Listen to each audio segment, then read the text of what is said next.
You are so used to your face that you have no idea how beautiful you look to a stranger.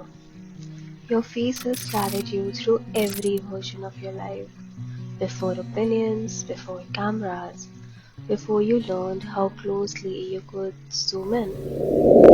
And yet today, it's one of the places you're hardest on. Not because it changed, but because the world taught you how to look at it differently. You did not wake up one day and decide to dislike your face.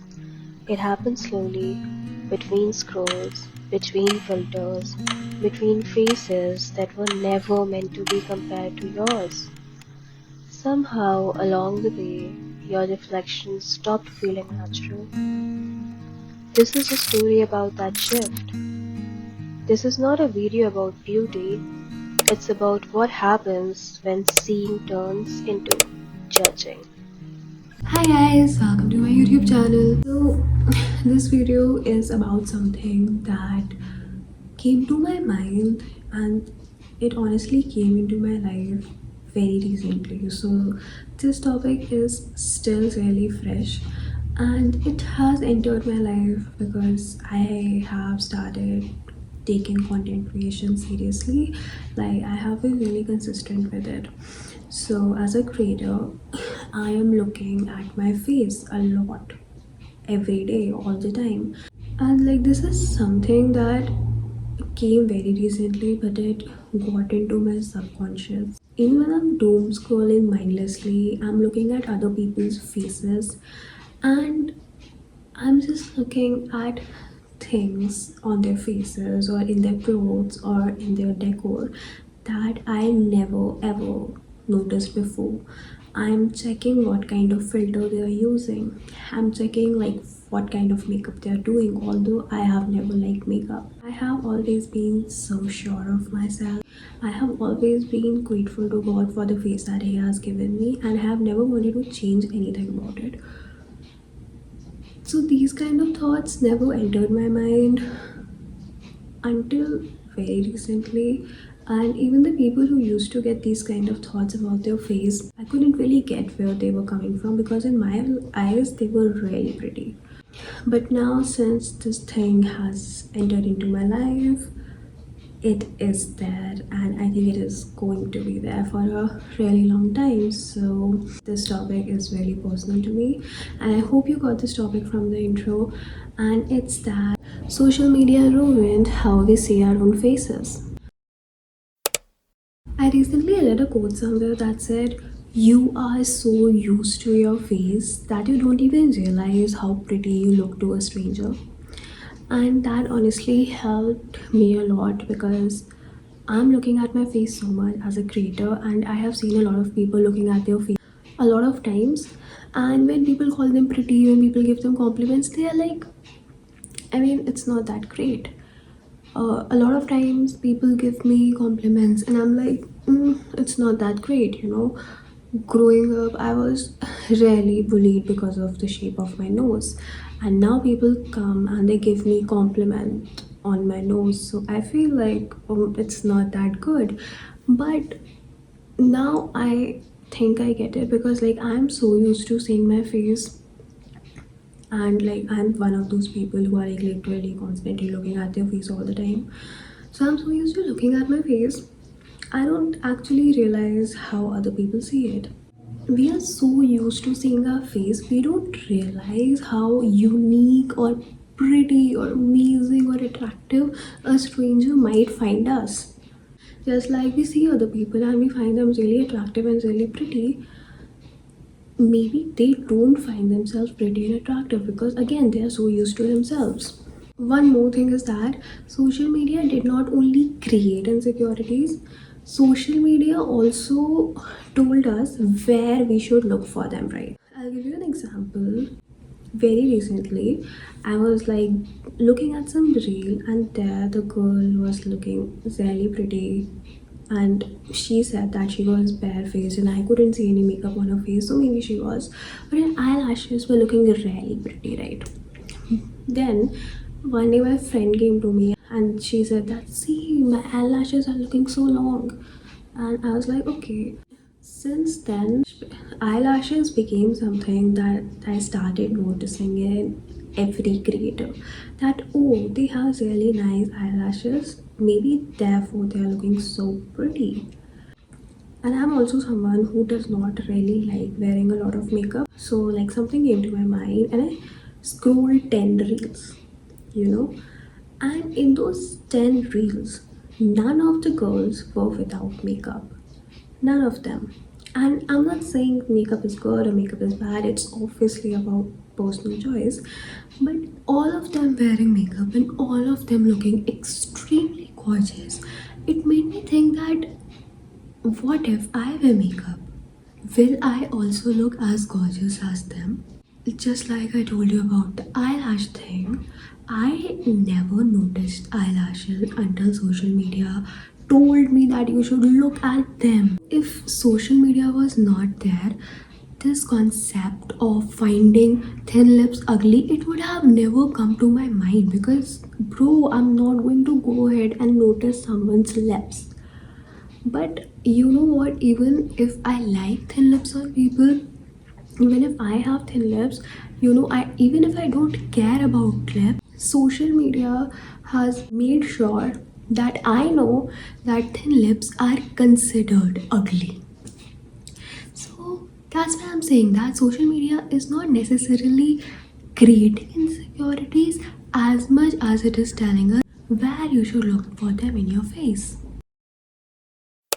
I really believe that because of social media, we are all becoming one person. There is no uniqueness and there is no individuality left between us whatsoever.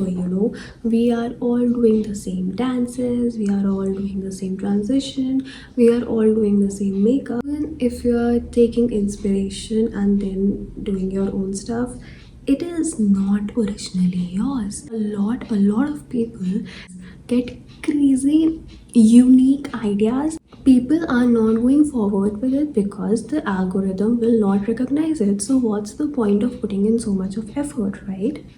Just do what everyone else is doing. It is literally killing the individuality or the uniqueness that people used to have. If a girl is coming barefaced and she's not caring about the filters and everything, and she's creating crazy creative reels, an algorithm is not pushing her and she's watching other girls who are in beautiful makeup and beautiful filters and they are just lip syncing and people are giving them millions of views and millions of likes, which means that algorithm is pushing that other girl over your creativity. So obviously naturally that girl will start thinking that maybe if I use this same filter the algorithm will push me. So ultimately, we are all becoming the same person. And because of today's social media, we are all forgetting what was the real purpose of our face. And the real purpose was our face was to express ourselves, smile when we are happy without worrying about the smile lines. Cry when we are sad, not worry about the wrinkles and pores. Blush and seeing eye crushes. Our faces were never meant to please other, and social media has reduced us to a point that all we are doing with our face is trying to impress others. It's really beautiful when your face has texture, when your face has asymmetry that comes without the filters. Filters make our skin really crazily smooth and it makes it symmetrical, although it was never supposed to be that way. And that's what makes the insecurity grow. I'll tell you guys one thing. There is a psychologist called Leon Festinger, and he came up with a theory called the social comparison theory. And this theory basically states that we compare ourselves to other people. Okay, this is human nature. Everyone compares themselves to other people. Now, there are two kinds of comparison. Either we can compare ourselves to someone who is above us, or we can compare ourselves to someone who is below us. When we compare ourselves to someone above us, yes, it can motivate us, but it can also demotivate us, make us insecure badly. And when we compare ourselves to someone who is below us, It can make us feel really good about ourselves, but we can also slack off because of it, because we believe that I'm already above him, so I don't need to work any more harder. Now, because of social media, we are using all the negatives of the social comparison theory, right? We are going ahead and comparing ourselves to the top 1% or the top 5% most beautiful people on the planet. And we were never supposed to do that. If you're going to go ahead and compare yourself to the best looking person on this planet, you will obviously feel insecure. You will obviously feel bad about yourself. And that is what social media is doing to us. So, because of social media, we are also comparing our life, like me sitting in my room with messy hair, without makeup, in my pajamas, and watching a reel of a girl who is enjoying in a bikini on a beach in Spain. Obviously, I'm going to feel bad about my life because I'm comparing my behind the scenes to her highlights. So, there is another theory which is called the internalized surveillance theory. The core idea of this theory is that because of social media, we are moving from I think, therefore I am, to I am seen, therefore I am. So, this theory basically tells us that, you know, earlier when social media was not there, we were monitored by surveillance cameras, security cameras, and everything. But now, we that rule is replaced by the cameras that we have in our own hand. We don't do anything for ourselves anymore. We do everything thinking, how will it look to another person? How will it look on my Insta story to other people? How will it look on my aesthetic feed to other people? So we start thinking about our own life from the perspective of a third person. That a person seeing my food on Instagram would like it or not. Is this aesthetic enough for those people or not? We don't do anything for ourselves anymore. Like that famous saying, no pictures means it didn't happen. That's the problem. Social media has literally become the proof of our existence. Everything we do, we have to document it as much as we can. And I'm personally a person who last month got a crazy FOMO because I felt that I'm already 20 and I have not documented enough of my life. And that is like so crazy, but it is true.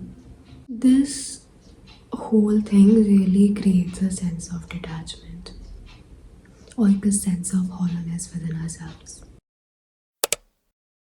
There is a thing called Snapchat dysmorphia. It's basically that when you put a filter on your face, it really changes your face a lot. It makes your skin flawless, it changes the shapes of your eyes, it slims your nose.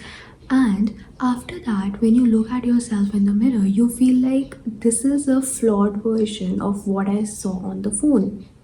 And some people become so unhappy with it that they go ahead for surgery because they want to look exactly like how they look in the camera with all those filters on. Okay, so what if I tell you that what you are seeing in the camera is not your real face? What you are seeing in the mirror is your real face. So let me explain this to you because I'm a media student. So there is a thing which is called the big nose effect, or in technical terms, it's called the perspective distortion. Now, your front camera has a wide angle lens. Why wide angle lens? Because it is designed in a way so that you can fit your whole big head and also a friend's head and also another friend's head in the camera. Therefore it has a wide angle. Now, wide angle suffers from something which is called foreshortening. Foreshortening means that whatever is nearest to my front camera, it will make it look bigger. That's its problem. Now, since my nose is closest to my front camera, it will make my nose look bigger than it actually is. So, it's literally the camera's fault. It is not my fault at all, and it is not my mirror's fault at all.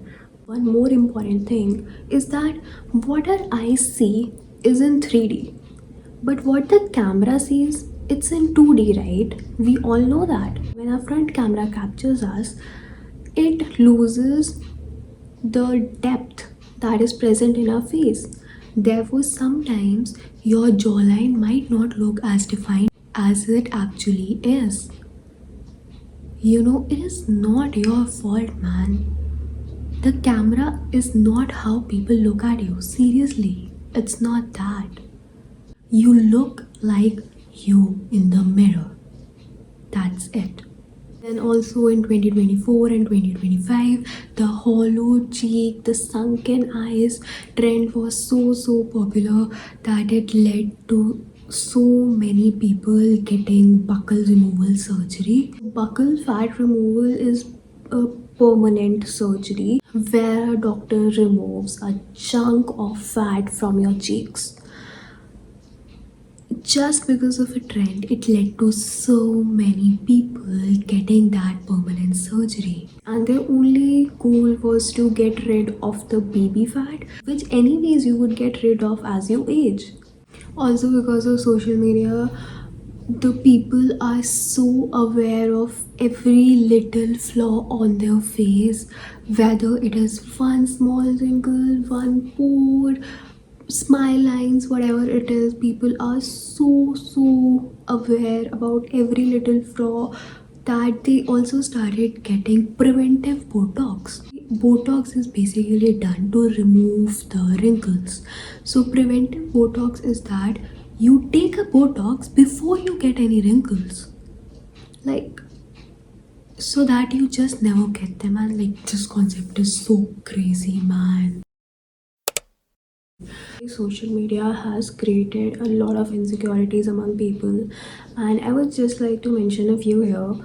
There is a trend which is very popular on TikTok, which is called the inverted filter trend.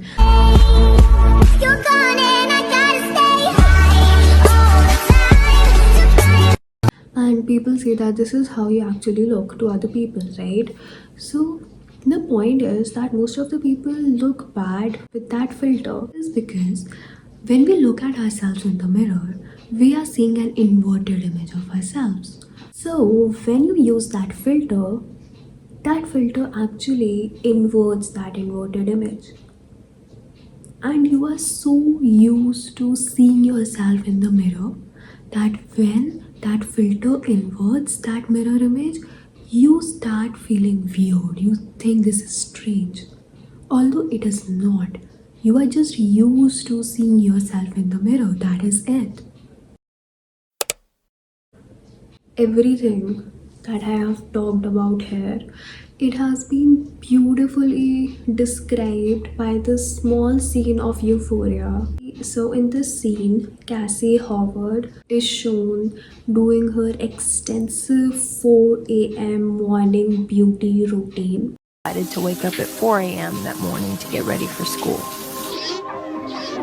She needed to clear her head.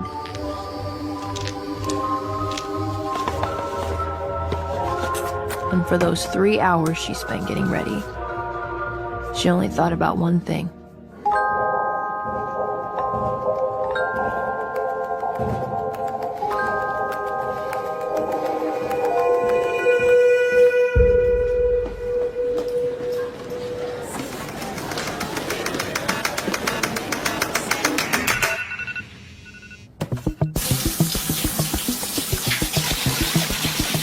But there was also something refreshing about the amount of time she was putting into herself.